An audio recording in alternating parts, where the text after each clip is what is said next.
मेरा जन्म ਜਦੋਂ ਹੋਇਆ ਤੇ ਪੇਰੈਂਟਸ ਨੂੰ ਲੱਗਿਆ ਕਿ ਮੈਂ ਲੜਕਾ ਹਾਂ। ਟੀਚਰਸ ਮੇਰੇ ਨਾਲ ਬੁਲੀ ਕਰਦੇ ਸੀ। ਇੱਕ ਟੀਚਰ ਨੇ ਮੇਰੇ ਨਾਲ ਸੈਕਸ਼ੂਅਲ ਮਤਲਬ ਹਰਾਸਮੈਂਟ ਵੀ ਕੀਤੀ, ਰੇਪ ਕੀਤਾ ਮੇਰਾ। 10th ਵਿੱਚ ਸੀਗੀ ਜਦੋਂ ਮੇਰੇ ਟੀਚਰ ਨੇ ਮੈਨੂੰ ਡਰਾ ਧਮਕਾ ਕੇ ਆਪਣੇ ਰੂਮ 'ਚ ਲੈ ਕੇ ਗਿਆ ਤੇ ਮੈਨੂੰ ਮੇਰੇ ਨਾਲ ਰੇਪ ਕੀਤਾ। ਕਈ ਦਿਨ ਤੱਕ ਕਰਦਾ ਰਿਹਾ ਮਤਲਬ। ਗੈਂਗ ਰੇਪ ਹੈ ਉਹ ਮੇਰੇ ਨਾਲ ਜਿਹੜੇ ਸੀਗੇ ਉਹ 2 ਵਾਰ ਹੋਏ ਮੇਜਰ। ਇੱਕ ਵਾਰ 2002 ਵਿੱਚ ਮੈਨੂੰ ਅੰਬਾਲਾ ਵਿੱਚ ਲੈ ਕੇ ਗਏ 2 ਮੁੰਡੇ ਕਿਡਨੈਪ ਕਰਕੇ, ਤੇ ਜਦੋਂ ਕਿਡਨੈਪ ਕਰਕੇ ਲੈ ਕੇ ਗਏ ਉੱਥੇ ਹੋਸਟਲ ਵਿੱਚ ਪੀਜੀ ਵਿੱਚ 20 ਲੜਕੇ ਸੀਗਾ ਟੋਟਲ, ਮਤਲਬ ਸਾਰੇ ਮਿਲਾ ਕੇ 20 ਮੁੰਡਿਆਂ ਨੇ ਪੂਰੀ ਰਾਤ ਮੇਰੇ ਨਾਲ ਰੇਪ ਕੀਤਾ ਐਂਡ ਮੇਰਾ ਬੁਰਾ ਹਾਲ ਕਰ ਦਿੱਤਾ। ਮੈਂ ਬਲੀਡਿੰਗ ਹੋ ਰਹੀ ਸੀਗੀ ਐਂਡ ਮੇਰੀ ਸਵੇਰ ਤੱਕ ਲੱਤਾਂ ਕੰਬ ਰਹੀਆਂ ਸੀਗੀਆਂ। ਸਤਿ ਸ਼੍ਰੀ ਅਕਾਲ, ਬੋਲੀ ਹੋਲੀ ਬਾਬਾ ਦੇ ਨਾਲ ਜੁੜੇ ਹੋ ਤੁਸੀਂ ਤੇ ਮੈਂ ਵੀਰਪਾਲ ਸ਼ੇਰਕਿਲ। ਅੱਜ ਅਸੀਂ ਕਹਾਣੀ ਤੁਹਾਨੂੰ ਧਨੰਜੇ ਚੌਹਾਨ ਦੀ ਦੱਸਾਂਗੇ ਜੋ ਕਿ 3rd ਜੈਂਡਰ ਦੇ ਲਈ ਸੰਘਰਸ਼ ਕਰ ਰਹੇ ਨੇਗੇ ਤੇ ਬਚਪਨ ਤੋਂ ਹੀ ਇਹ ਸੰਘਰਸ਼ ਕਰਦੇ ਆ ਰਹੇ ਨੇ ਤੇ ਇਹਨਾਂ ਨੇ 3rd ਜੈਂਡਰ ਨੂੰ ਬਹੁਤ ਸਾਰੀਆਂ ਮਾਨਤਾਵਾਂ ਨੇ ਜਿਹੜੀਆਂ ਉਹ ਸਾਡੇ ਸਮਾਜ ਦੇ ਵਿੱਚ ਦਵਾਈਆਂ ਨੇ ਤੇ ਇਹਨਾਂ ਦੀ ਆਪਣੀ ਜ਼ਿੰਦਗੀ ਦੀ ਕਹਾਣੀ ਕੁਝ ਐਸੀ ਹੈ ਕਿ ਸੁਣ ਕੇ ਬੰਦੇ ਦੀਆਂ ਅੱਖਾਂ ਖੜੀਆਂ ਰਹਿ ਜਾਣ। ਕਹਾਣੀ ਬਹੁਤ ਝੰਜੋੜਨ ਵਾਲੀ ਹੈ, ਰੂਹ ਝੰਜੋੜਨ ਵਾਲੀ ਕਹਾਣੀ ਇਹਨਾਂ ਦੀ ਖੁਦ ਦੀ ਹੈਗੀ, ਪਰ ਫਿਰ ਵੀ ਇਹਨਾਂ ਨੇ ਹੌਸਲਾ ਨਹੀਂ ਹਾਰਿਆ ਤੇ ਖੁਦ ਦੂਜਿਆਂ ਨੂੰ ਹੌਸਲਾ ਦੇਣ ਦੀ ਕੋਸ਼ਿਸ਼ ਹੀ ਅਕਸਰ ਕੀਤੀ। ਇਹਨਾਂ ਦੇ ਨਾਲ ਗੱਲਬਾਤ ਕਰਦੇ ਹਾਂ ਤੇ ਜਾਣਦੇ ਹਾਂ ਕਿ ਜ਼ਿੰਦਗੀ ਕਿੱਦਾਂ ਦੀ ਰਹੀ, ਕਿਹੜੀਆਂ ਘਟਨਾਵਾਂ ਜ਼ਿੰਦਗੀ ਦੇ ਵਿੱਚ ਆਈਆਂ। ਮੈਮ ਸਤਿ ਸ਼੍ਰੀ ਅਕਾਲ ਜੀ। ਸਤਿ ਸ਼੍ਰੀ ਅਕਾਲ। ਕੀ ਹਾਲ ਚਾਲ ਨੇ? ਬਹੁਤ ਵਧੀਆ ਜੀ। ਤੇ ਜੇ ਮੈਂ ਗੱਲ ਕਰਾਂ ਕਿ 3rd ਜੈਂਡਰ ਦੇ ਲਈ ਬਹੁਤ ਜ਼ਿਆਦਾ ਸੰਘਰਸ਼ ਤੁਸੀਂ ਕੀਤੇ ਹੈਗੇ ਤੇ ਉਹਨਾਂ ਨੂੰ ਬਹੁਤ ਸਾਰੀ ਜਿਹੜੀ ਸਮਾਜ ਦੇ ਵਿੱਚ ਬਣਦਾ ਮਾਨ ਸਨਮਾਨ ਦਿਵਾਉਣ ਦੀ ਵੀ ਕੋਸ਼ਿਸ਼ ਕੀਤੀ ਹੈਗੀ। ਇਹ ਸਾਰਾ ਸਫ਼ਰ ਜ਼ਿੰਦਗੀ ਦਾ ਕਿਵੇਂ ਰਿਹਾ? ਕਦੋਂ ਸ਼ੁਰੂਆਤ ਹੁੰਦੀ ਹੈ? ਕਦੋਂ ਧਨੰਜੇ ਨੂੰ ਖੁਦ ਨੂੰ ਪਤਾ ਚੱਲਦਾ ਹੈ ਕਿ ਉਹ ਪ੍ਰੋਪਰ ਇੱਕ ਨਾ ਤਾਂ ਮੇਲ ਹੈ ਨਾ ਫੀਮੇਲ ਹੈ?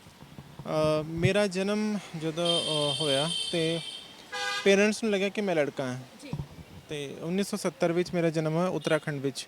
ਤੇ ਉਸ ਤੋਂ ਬਾਅਦ ਅਸੀਂ ਚੰਡੀਗੜ੍ਹ ਆ ਗਏ ਸੀ। ਮੇਰੇ ਫਾਦਰ ਸਾਰੇ ਲੋਕ ਸ਼ਿਫਟ ਹੋ ਗਏ ਸੀਗੇ ਤੇ 3 ਤੋਂ ਲੈ ਕੇ 5 ਸਾਲ ਤੱਕ ਏਜ ਤੱਕ ਆਉਂਦੇ ਫਿਰ ਮੈਂ ਆਪਣੇ ਆਪ ਨੂੰ ਆਇਡੈਂਟੀਫਾਈ ਐਜ਼ ਅ ਫੀਮੇਲ ਕਰਨਾ ਸ਼ੁਰੂ ਕਰ ਦਿੱਤਾ ਸੀਗਾ। 5 ਸਾਲ ਦੀ ਏਜ ਤੱਕ ਆਉਂਦੇ ਮੈਨੂੰ ਆਪਣੇ ਆਪ ਨੂੰ ਬਿਲਕੁਲ ਕੰਪਲੀਟ ਇੱਕ ਔਰਤ ਮਹਿਸੂਸ ਹੁੰਦੀ ਸੀ। ਤੇ ਫਿਰ ਪਰਿਵਾਰ ਦਾ ਕਿੱਦਾਂ ਦਾ ਰਿਸਪੌਂਸ ਸੀਗਾ ਜਦੋਂ ਉਹਨਾਂ ਨੂੰ ਪਤਾ ਲੱਗਦਾ ਕਿ ਸਾਡਾ ਬੱਚਾ ਨਾਰਮਲ ਨਹੀਂ ਹੈਗਾ? ਤਾਂ ਪਰਿਵਾਰ ਵਾਲੇ ਉਸ ਸਮੇਂ ਤਾਂ ਬਿਲਕੁਲ ਨਹੀਂ ਐਕਸੈਪਟ ਕਰਦੇ ਹੋਣੇ, ਅੱਜ ਤਾਂ ਬੇਸ਼ੱਕ ਕਰ ਲੈਣ।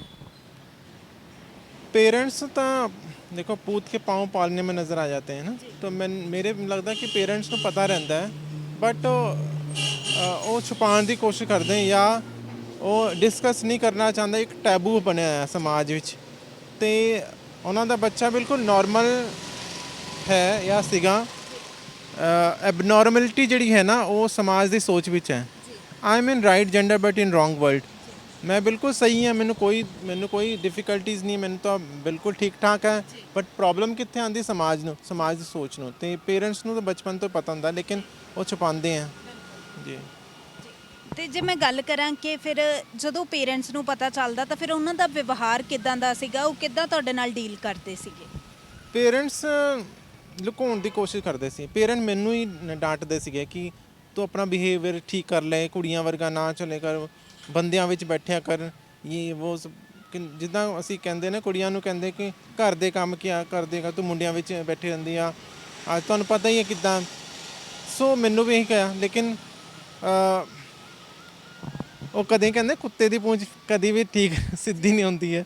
ਮੈਨੂੰ ਬੋਲਦੇ ਸੀ ਕਿ ਮੈਂ ਕੋਸ਼ਿਸ਼ ਡਰਦੇ ਮਾਰੇ ਕੋਸ਼ਿਸ਼ ਤਾਂ ਕਰਦੀ ਸੀ, ਫਿਰ ਠੀਕ ਉੱਦਾਂ ਹੀ ਹੋ ਜਾਂਦੀ ਸੀ। ਮੈਨੂੰ ਤਾਂ ਕੋਈ ਬਦਲ ਨਹੀਂ ਸਕਦਾ ਤਾਂ ਕਦੀ ਬਦਲਣ ਦੀ ਕੋਸ਼ਿਸ਼ ਵੀ ਨਹੀਂ, ਕਿਉਂਕਿ ਇਹ ਨੈਚੁਰਲ ਹੈ, ਇਟਸ ਨੈਚੁਰਲ। ਕੁਦਰਤ ਨੇ ਜਿੱਦਾਂ ਬਣਾਇਆ ਉੱਦਾਂ ਹੀ ਰਹਿੰਦਾ ਇਨਸਾਨ।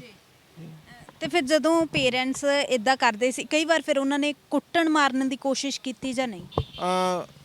ਪੇਰੈਂਟਸ ਕਰਦੇ ਆ ਮੋਸਟਲੀ ਫਾਦਰ ਦੂਸਰਿਆਂ ਦੇ ਬਹਿਕਾਵੇ 'ਚ ਆ ਕੇ ਨਾ ਮਾਰ ਪਿਟਾਈ ਤਾਂ ਮੇਰੀ ਬਹੁਤ ਹੋਈ ਹੈ, ਮਤਲਬ ਬਹੁਤ ਕੁੱਟਿਆ ਗਿਆ। ਇੱਕ ਵਾਰੀ ਤਾਂ ਬਹੁਤ ਜ਼ਿਆਦਾ ਪਿੱਟਿਆ ਐਂਡ ਕਨਵਰਜਨ ਥੈਰੇਪੀ ਵੀ ਕੀਤੀ। ਮੇਰੇ ਕੋਲ ਮੈਨੂੰ ਤਾਂਤਰਿਕ ਕੋਲ ਲੈ ਕੇ ਗਏ ਠੀਕ ਕਰਾਉਣ ਵਾਸਤੇ ਕਿ ਸਾਡਾ ਬੱਚਾ ਠੀਕ ਹੋ ਜਾਏਗਾ। ਕਿਉਂਕਿ ਮੈਂ ਉਹਨਾਂ ਨੂੰ ਕਿਹਾ ਸੀ ਮੈਨੂੰ ਲੱਗਦਾ ਮੈਂ ਕੁੜੀ ਹਾਂ ਤੇ ਤਾਂਤਰਿਕ ਨੇ ਕਿਹਾ ਇਹਦੇ ਅੰਦਰ ਕੋਈ ਭੂਤ ਨਹੀਂ ਹੈ, ਕੋਈ ਪਿਚਾਸ ਜਾਂ ਕੋਈ ਚੁੜੈਲ ਹੈ। ਤੇ ਉਹਨੇ ਮੈਨੂੰ ਤਾਂਤਰਿਕ ਨੇ ਝਾੜ ਫੂਕ ਕੀਤੀ, ਚਿਮਟਿਆਂ ਨਾਲ, ਗਰਮ ਚਿਮਟਿਆਂ ਨਾਲ ਮੈਨੂੰ ਕੁੱਟਿਆ ਤੇ ਮੇਰੇ ਸਰੀਰ ਵਿੱਚ ਛਾਲੇ ਪੈ ਗਏ। ਹਾਲਾਂਕਿ ਉਸ ਸਮੇਂ ਮੈਂ ਡਰ ਦੇ ਮਾਰੇ ਆਪਣੇ ਆਪ ਨੂੰ ਸਰੈਂਡਰ ਕੀਤਾ ਤੇ ਮੈਂ ਕਿਹਾ ਚਲੋ ਠੀਕ ਹੈ, ਜਿੱਦਾਂ ਤੁਸੀਂ ਕਹਿ ਰਹੇ ਮੈਂ ਉਸ ਤਰ੍ਹਾਂ ਹੀ ਮੰਨ ਲੂੰਗੀ। ਸੋ ਇਹ ਚੱਲਦਾ ਰਿਹਾ ਸਾਰੀ ਜ਼ਿੰਦਗੀ ਮੇਰੇ ਨਾਲ। ਤਾਂਤਰਿਕ ਦੇ ਕੋਲ ਵੀ ਤੁਹਾਨੂੰ ਲੈ ਕੇ ਗਏ ਤੇ ਫਿਰ ਉਹਨਾਂ ਦਾ ਕਿੱਦਾਂ ਦਾ ਸੀ, ਉਹਨਾਂ ਨੇ ਤੁਹਾਡੇ ਨਾਲ ਕਿੱਦਾਂ ਡੀਲ ਕੀਤਾ? ਤਾਂਤਰਿਕ ਦਾ ਕੋਈ ਦੇਖੋ, ਇਹ ਤਾਂ ਅੰਧ ਵਿਸ਼ਵਾਸ ਹੈਗਾ। ਤਾਂਤਰਿਕ ਤਾਂ ਅਨਪੜ੍ਹ ਹੈ।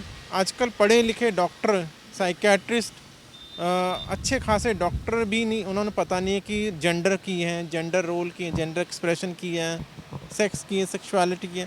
ਤੇ ਉਹ ਤਾਂ ਕਿੰਨੇ ਸਾਲਾਂ, 50 ਸਾਲ ਹੋਣੇ ਮਤਲਬ 45 ਸਾਲ ਪੁਰਾਣੀ ਗੱਲ ਹੈ। ਤੇ ਉਸ ਸਮੇਂ ਤਾਂ ਬਿਲਕੁਲ ਇਹਦੀ ਨੌਲੇਜ ਨਹੀਂ। ਹੁਣ ਤਾਂ ਰਿਸਰਚ ਹੋ ਰਹੀਆਂ ਕਾਫੀ ਸਾਰੀ, ਪੂਰੀ ਦੁਨੀਆ ਵਿੱਚ ਰਿਸਰਚ ਕਰ ਰਹੇ। ਤੇ ਤਾਂਤਰਿਕ ਦਾ ਡਾਕਟਰ ਦਾ ਵਿੱਚ ਉਸ ਸਮੇਂ ਇੱਕੋ ਹੀ ਸੀਗਾ, ਅੰਧ ਵਿਸ਼ਵਾਸ। ਹਜੇ ਵੀ ਕੁਝ ਸਾਲ ਪਹਿਲੇ 4-5 ਸਾਲ ਤੱਕ ਇੱਕ ਪੇਰੈਂਟਸ ਮੇਰੇ ਕੋਲ ਆਏ, ਉਹਨਾਂ ਨੇ ਕਿਹਾ ਸਾਡੇ ਬੱਚੇ ਨੂੰ ਵੀ ਠੀਕ ਕਰਵਾ ਦਿਓ, ਇਹ ਵੀ ਕੁੜੀ ਵਰਗਾ ਹੀ ਹੈ। ਤੇ ਮੈਂ ਉਹਨੂੰ ਕਿਹਾ ਮੈਂ ਤਾਂ ਨਹੀਂ ਕਰ ਸਕਦੀ, ਮੈਂ ਤੁਹਾਨੂੰ ਪੀਜੀਆਈ ਲੈ ਜਾਊਂਗੀ। ਪੀਜੀਆਈ 'ਚ ਡਾਕਟਰ ਸਾਈਕੈਟਰਿਸਟ ਡਿਪਾਰਟਮੈਂਟ ਹੈ। ਤੇ ਮੈਂ ਕਿਹਾ ਜੀ ਮੇਰੇ ਕਹਿਣ ਤੋਂ ਤੇ ਠੀਕ ਨਹੀਂ ਹੋਣਗੇ, ਨਾ ਮੰਨਣਗੇ। ਫਿਰ ਮੈਂ ਡਿਪਾਰਟਮੈਂਟ ਲੈ ਕੇ ਗਈ ਪੀਜੀਆਈ 'ਚ, ਤੇ ਡਾਕਟਰ ਨੂੰ ਅਪਾਇੰਟਮੈਂਟ ਲੈ ਕੇ ਅਸੀਂ ਫਿਰ ਗਏ। ਤੇ ਹੈਡ ਆਫ ਦਾ ਡਿਪਾਰਟਮੈਂਟ ਸੀਗਾ ਸਾਈਕੈਟਰੀ ਡਿਪਾਰਟਮੈਂਟ, ਉਹਨਾਂ ਕੋਲ ਗਏ ਤੇ ਪੇਰੈਂਟਸ ਨੇ ਕਿਹਾ ਕਿ ਸਾਡੇ ਬੱਚੇ ਨੂੰ ਠੀਕ ਕਰ ਦਿਓ। ਤੇ ਡਾਕਟਰ ਹੱਸਣ ਲੱਗਿਆ। ਡਾਕਟਰ ਨੇ ਕਿਹਾ ਇਹ ਤਾਂ ਬੱਚਾ ਠੀਕ ਠਾਕ ਹੈ, ਨੋਰਮਲ ਹੈ, ਜੋ ਕੁਦਰਤ ਇਹਨੂੰ ਕਰਵਾ ਰਹੀ ਉਹੀ ਕਰ ਰਹੀ, ਠੀਕ ਤਾਂ ਤੁਹਾਨੂੰ ਹੋਣਾ ਹੈ। ਸੋ ਪੇਰੈਂਟਸ ਨਾ ਹਮੇਸ਼ਾ ਹਰ ਚੀਜ਼ ਨੂੰ ਢੁਕਾਉਣ ਦੀ ਗੱਲ ਕਰਦੇ ਹੈ। ਤਾਂਤਰਿਕ ਵੀ, ਡਾਕਟਰ ਵੀ, ਹੁਣ ਤਾਂ ਕਾਫੀ ਸਾਰੀ ਚੀਜ਼ਾਂ ਬਦਲ ਰਹੀਆਂ। ਤਾਂਤਰਿਕ ਦਾ ਰੋਲ ਤਾਂ ਹੁਣ ਖਤਮ ਹੋ ਗਿਆ। ਹਜੇ ਵੀ ਪਿੰਡਾਂ 'ਚ, ਛੋਟੇ ਛੋਟੇ ਸ਼ਹਿਰਾਂ 'ਚ ਕਰਦੇ ਲੋਕ ਕਨਵਰਜਨ ਥੈਰੇਪੀ ਕਰਦੇ ਆ। ਜਿੱਦਾਂ ਭਰੂਣ ਹੱਤਿਆ ਪਾਪ ਹੈ, ਇਸੇ ਤਰ੍ਹਾਂ ਕਨਵਰਟ ਕਰਨਾ ਕਿਸੇ ਨੂੰ ਇਹ ਵੀ ਪਾਪ ਹੈ। ਤੇ ਜੇ ਮੈਂ ਗੱਲ ਕਰਾਂ ਕਿ ਫਿਰ ਬਚਪਨ ਤੋਂ ਲੈ ਕੇ ਪੜ੍ਹਾਈ ਕੀਤੀ ਹੋਣੀ ਆ, ਸਮਾਜ ਦੇ ਵਿੱਚ ਵਿਚਰਦੇ ਹੋਵੋਗੇ, ਤੇ ਸਮਾਜ ਦੇ ਲੋਕਾਂ ਦਾ ਜਾਂ ਫਿਰ ਪੜ੍ਹਨ ਜਾਂਦੇ ਸੀ ਸਕੂਲ ਦੇ ਵਿੱਚ ਟੀਚਰਸ, ਬੱਚੇ ਬਹੁਤ ਸਾਰੇ ਹੁੰਦੇ ਆ, ਉਹਨਾਂ ਦਾ ਵਤੀਰਾ ਕਿੱਦਾਂ ਸੀਗਾ ਤੁਹਾਨੂੰ ਲੈ ਕੇ? ਟੀਚਰ ਦਾ, ਬੱਚਿਆਂ ਦਾ, ਉਹਨਾਂ ਦਾ ਵਤੀਰਾ ਜਿੱਦਾਂ ਕੋਈ ਕਹਿੰਦਾ ਨਾ ਚਿੜੀਆ ਘਰ 'ਚ ਕੋਈ ਕਿਸੇ ਜਾਨਵਰ ਨੂੰ ਦੇਖਦੇ ਆ ਤਾਂ ਅਜੀਬ ਜਿਹਾ ਮਹਿਸੂਸ ਕਰਦੇ ਆ, ਅਲੱਗ। ਤਾਂ ਉਹ ਸਾਰਾ ਵਰਤਾਵ ਮੇਰੇ ਨਾਲ ਅਲੱਗ ਹੀ ਸੀਗਾ। ਮਤਲਬ ਦੇ ਡੋਂਟ ਫੀਲ ਕਿ ਇਹ ਨੋਰਮਲ ਹੈ।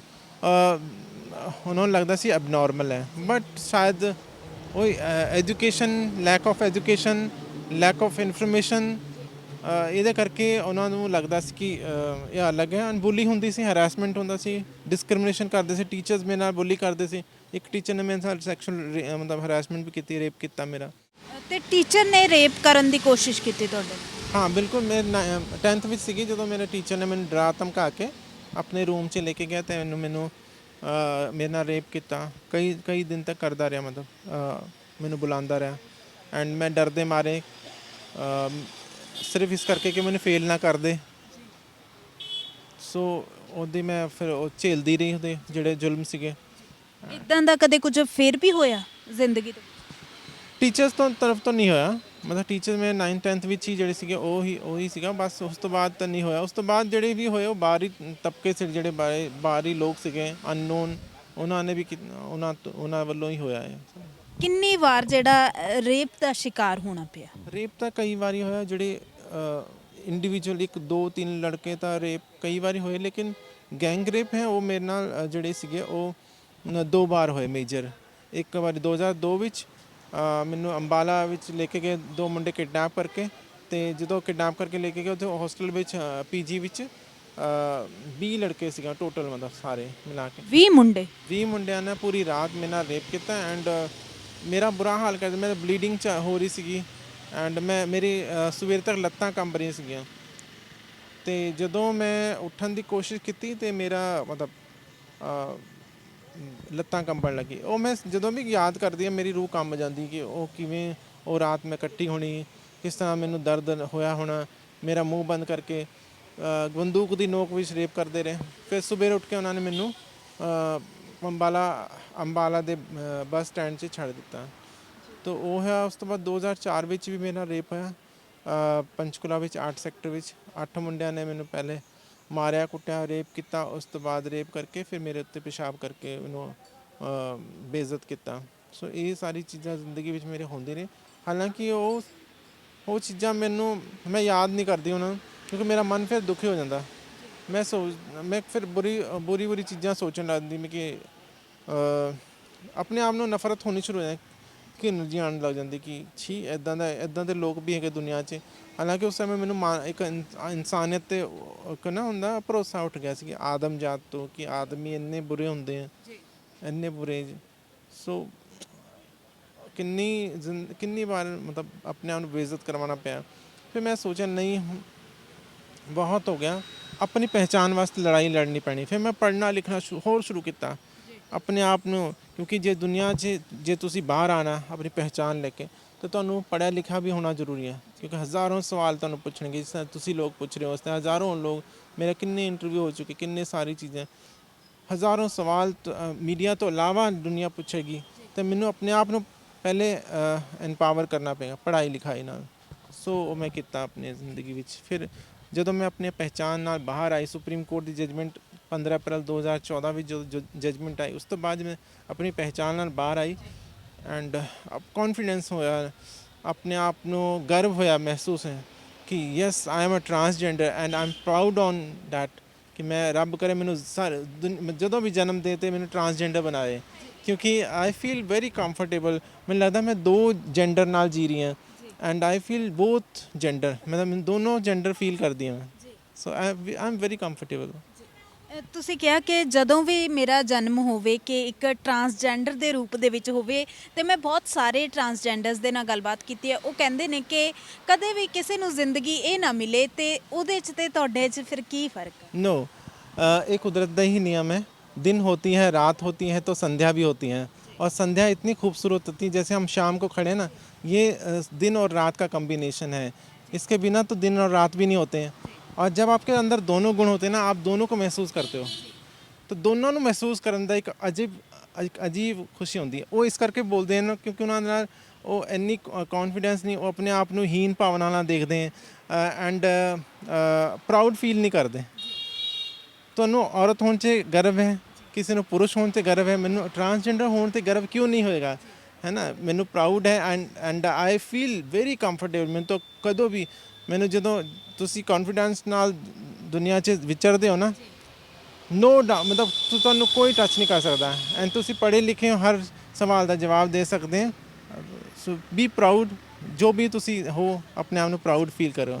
ਟਰਾਂਸਜੈਂਡਰਸ ਨੂੰ ਸੁਚੇਤ ਕਰਨ ਦੇ ਲਈ, ਉਹਨਾਂ ਨੂੰ ਇਹ ਜਾਣਕਾਰੀ ਜੋ ਤੁਹਾਡੇ ਕੋਲ ਹੈਗੀ ਉਹ ਦੇਣ ਦੇ ਲਈ ਕੁਝ ਉਪਰਾਲੇ ਜਿਹੜੇ ਉਹ ਤੁਹਾਡੇ ਵੱਲੋਂ ਕੀਤੇ ਜਾਂਦੇ? ਹਾਂਜੀ ਹਾਂਜੀ ਬਿਲਕੁਲ। ਪਹਿਲੇ ਤਾਂ ਅਸੀਂ ਕਿਉਂਕਿ ਨੈਸ਼ਨਲ ਲੈਵਲ 'ਤੇ ਪਾਲਿਸੀਜ਼ ਬਣ ਰਹੀਆਂ, ministry of social justice and empowerment, government of India the portal ਹੈਗਾ ਟਰਾਂਸਜੈਂਡਰ ਪਰਸਨ, ਜਿਹੜਾ ਉਹਨਾਂ ਦਾ ਟਰਾਂਸਜੈਂਡਰ ਪੋਰਟਲ ਹੈਗਾ, ਉਹਦੇ ਵਿੱਚ ਬਹੁਤ ਸਾਰੀ ਸਕੀਮਸ ਹੁਣ ਪਿਛਲੇ ਕੁਝ ਦਿਨਾਂ 'ਚ ਸਮਾਈਲ ਸਕੀਮਸ ਸ਼ੁਰੂ ਕੀਤੀਆਂ ਗਵਰਨਮੈਂਟ ਨੇ। ਸਕਾਲਰਸ਼ਿਪ ਹੈ, ਪੜ੍ਹਾਈ ਲਿਖਾਈ, ਹਰ ਤਰ੍ਹਾਂ ਦੀ ਟਰਾਂਸਜੈਂਡਰ ਆਈਡੀ ਸਰਟੀਫਿਕੇਟ ਬਣੇਗਾ, ਬਹੁਤ ਸਾਰੀ ਸਕੀਮਸ ਹੈ। ਬਟ ਸਭ ਤੋਂ ਪਹਿਲੇ ਸਾਨੂੰ ਆਪਣੇ ਆਪ ਨੂੰ ਪਹਿਚਾਨਣਾ ਹੋਏਗਾ, ਅਸੀਂ ਕੌਣ ਹੈ। ਠੀਕ ਹੈ, ਜਦ ਤੱਕ ਅਸੀਂ ਆਪਣੇ ਆਪ ਨੂੰ ਨਹੀਂ ਪਹਿਚਾਨਣਾ, ਤਦ ਤੱਕ ਸਾਨੂੰ ਇਹੀ ਰਹੇਗਾ ਅਸੀਂ ਕਿਉਂ ਪੈਦਾ ਹੋ ਗਏ, ਸਾਨੂੰ ਮਰ ਜਾਣਾ ਚਾਹੀਦਾ। ਜਦ ਅਸੀਂ ਆਪਣੇ ਆਪ ਨੂੰ ਪਹਿਚਾਨ ਜਾਵਾਂਗੇ, ਠੀਕ ਹੈ ਨਾ, ਆਪਣੇ ਆਪ ਨੂੰ ਪਹਿਚਾਨ ਕੇ ਫਿਰ ਦੁਨੀਆ 'ਚ ਵਿਚਰਾਂਗੇ, ਦੁਨੀਆ ਵਿੱਚ ਜਾਵਾਂਗੇ, ਪੜ੍ਹ ਲਿਖ ਕੇ ਜਾਵਾਂਗੇ, ਜੌਬ ਕਰਾਂਗੇ, ਤੁਹਾਨੂੰ ਫੀਲ ਹੋਏਗਾ। ਤੇ ਜਿਸ ਤਰ੍ਹਾਂ ਔਰਤ ਨੂੰ ਪਹਿਲਾਂ ਹੁੰਦਾ ਸੀ ਹਾਏ ਘਰ ਗ੍ਰਸਤੀ, ਅਸੀਂ ਹੈ ਨਾ ਚੁੱਲ੍ਹਾ ਫੂਕਣਾ ਹੈ। ਸੋ ਇਹ ਸਾਰੀ ਚੀਜ਼ਾਂ ਔਰਤ ਨੂੰ ਵੀ ਲੱਗਦਾ ਸੀ ਪਹਿਲੇ, ਲੇਕਿਨ ਜਦ ਹੁਣ ਪੜ੍ਹ ਲਿਖ ਗਏ ਸਾਰੀਆਂ, ਤਾਂ ਤੁਹਾਨੂੰ ਲੱਗਦਾ ਨਹੀਂ ਅਸੀਂ ਹੋਰ ਕੁਝ ਵੀ ਕਰ ਸਕਦੇ ਹਾਂ। ਤੇ ਜੇ ਮੈਂ ਗੱਲ ਕਰਾਂ ਕਿ ਉਹਨਾਂ ਲੋਕਾਂ ਨੂੰ ਕੀ ਕਹਿਣਾ ਚਾਹੋਗੇ ਜਿਹੜੇ ਟਰਾਂਸਜੈਂਡਰ ਦਾ ਕਈ ਵਾਰ ਨਾਜਾਇਜ਼ ਫਾਇਦਾ ਚੁੱਕਦੇ ਨੇ ਜਾਂ ਫਿਰ ਉਹਨਾਂ ਦਾ ਮਜ਼ਾਕ ਹੈ ਜਿਹੜਾ ਉਹ ਬਣਾਉਂਦੇ ਨੇ? ਉਹਨਾਂ ਵਾਸਤੇ ਮੈਂ ਇਹ ਕਹੂੰਗੀ ਕਿ ਉਹ ਬੜੇ ਨਾਦਾਨ ਹੈ, ਅਨਐਜੂਕੇਟਿਡ ਹੈ, ਜਸਟ ਦੇ ਆਰ ਲਿਟਰੇਟ। ਉਹ ਸਿਰਫ ਪੜ੍ਹੇ ਲਿਖੇ ਹੈ, ਉਹ ਐਜੂਕੇਸ਼ਨ ਨਹੀਂ ਹੈ। ਜੇ ਐਜੂਕੇਸ਼ਨ ਹੁੰਦੀ ਤਾਂ ਸ਼ਾਇਦ ਉਹ ਕਿਸੇ ਦੇ ਉੱਪਰ ਹੱਸਦੇ ਨਾ। ਐਂਡ ਕੁਦਰਤ ਦੇ ਉੱਪਰ ਹੱਸਣਾ ਨਹੀਂ ਚਾਹੀਦਾ। ਕੁਦਰਤ ਪ੍ਰਲੈ ਲਿਆ ਦਿੰਦੀ ਹੈ ਐਂਡ ਇਹ ਜਿਹੜੀ ਪ੍ਰੋਬਲਮਸ ਹੈ ਅਸੀਂ ਨਹੀਂ ਪੈਦਾ ਕੀਤੀਆਂ। ਅੱਜ ਅਸੀਂ ਤੁਸੀਂ ਦੇਖ ਰਹੇ ਹੋ ਦੁਨੀਆ ਵਿੱਚ ਐਟਮ ਬੰਬ ਦੀ ਲੜਾਈ ਛਿੜਨ ਵਾਲੀ ਹੈ ਜਾਂ ਹੋ ਰਹੀਆਂ। ਸੋ ਇਹ ਸਭ ਚੀਜ਼ਾਂ ਅਸੀਂ ਨਹੀਂ ਕੀਤੀਆਂ ਪੈਦਾ। ਵੀ ਆਰ ਨੋਟ ਰੇਪਿਸਟ, ਅਸੀਂ ਕਦੀ ਰੇਪ ਨਹੀਂ ਕੀਤਾ ਕਿਸੇ ਦਾ। ਸੋ ਮੈਂ ਉਹਨਾਂ ਨੂੰ ਇਹ ਕਹੂੰਗੀ ਕਿ ਸਭ ਨੂੰ ਜੀਣ ਦਾ ਅਧਿਕਾਰ ਹੈ, ਕਾਨੂੰਨ ਦਾ ਪਾਲਨ ਕਰੋ। ਸਭ ਨੂੰ ਇਸ ਦੁਨੀਆ 'ਚ ਜੀਣ ਦਾ ਅਧਿਕਾਰ ਹੈ। ਜੇ ਤੁਸੀਂ ਸਾਡਾ ਮਜ਼ਾਕ ਬਣਾਉਂਦੇ ਤਾਂ ਰੱਬ ਦਾ ਵੀ ਮਜ਼ਾਕ ਤੁਸੀਂ ਬਣਾ ਰਹੇ ਹੋ। ਇਹ ਸੀ ਸਾਡੇ ਨਾਲ ਧਨੰਜੇ ਚੌਹਾਨ ਜੀ, ਜਿਨ੍ਹਾਂ ਦੀ ਜ਼ਿੰਦਗੀ ਬੇਸ਼ੱਕ ਇੱਕ ਟਰਾਂਸਜੈਂਡਰ ਦੇ ਰੂਪ ਦੇ ਵਿੱਚ ਇਹ ਪੈਦਾ ਹੁੰਦੇ ਨੇਗੇ, ਜ਼ਿੰਦਗੀ ਹੰਢਾਉਂਦੇ ਨੇ, ਜ਼ਿੰਦਗੀ ਦੇ ਬਹੁਤ ਸਾਰੀਆਂ ਮੁਸ਼ਕਿਲਾਂ ਜਿਹੜੀਆਂ ਇਹਨਾਂ ਨੂੰ ਮੁਸ਼ਕਿਲਾਂ ਦਾ ਸਾਹਮਣਾ ਕਰਨਾ ਪੈਂਦਾ ਹੈ, ਪਰ ਫਿਰ ਵੀ ਹੌਸਲਾ ਨਹੀਂ ਹਾਰਦੇ, ਹੌਸਲਾ ਮਜ਼ਬੂਤ ਰਹਿੰਦਾ ਤੇ ਅੱਜ ਆਪਣੀ ਜ਼ਿੰਦਗੀ ਤੋਂ ਬਹੁਤ ਜ਼ਿਆਦਾ ਸੰਤੁਸ਼ਟ ਨੇਗੇ। ਵੀਡੀਓ ਕਰਨ ਦਾ ਮਕਸਦ ਇਹ ਸੀਗਾ ਕਿ ਜਿਹੜੇ ਲੋਕ ਟਰਾਂਸਜੈਂਡਰਸ ਨੂੰ ਕਿਸੇ ਉਹਨਾਂ ਦਾ ਮਜ਼ਾਕ ਉਡਾਉਂਦੇ ਨੇ, ਉਹ ਮਜ਼ਾਕ ਨਾ ਉਡਾਉਣ ਤੇ ਉਹ ਲੋਕ ਵੀ ਸੁਚੇਤ ਹੋ ਸਕਣ ਕਿ ਟਰਾਂਸਜੈਂਡਰ ਵੀ ਇੱਕ ਪਰਮਾਤਮਾ ਦਾ ਬਣਾਇਆ ਹੋਇਆ ਰੂਪ ਹੈ ਤੇ ਇਹ ਆਪਣੀ ਜ਼ਿੰਦਗੀ ਬਹੁਤ ਚੰਗੇ ਤਰੀਕੇ ਦੇ ਨਾਲ ਹੰਢਾਉਂਦੇ ਨੇਗੇ। ਕਿਸੇ ਨੂੰ ਇਹ ਕੁਝ ਨਹੀਂ ਕਹਿੰਦੇ ਤਾਂ ਆਮ ਲੋਕ ਵੀ ਇਹਨਾਂ ਨੂੰ ਕੁਝ ਨਾ ਕਿਹਾ ਕਰਨ। ਅਜਿਹੀਆਂ ਹੋਰ ਵੀਡੀਓਜ਼ ਦੇ ਲਈ ਤੁਸੀਂ ਜੁੜੇ ਰਹੋ ਬੋਲੀ ਹੌਲੀ ਬਾਬਾ ਦੇ ਨਾਲ।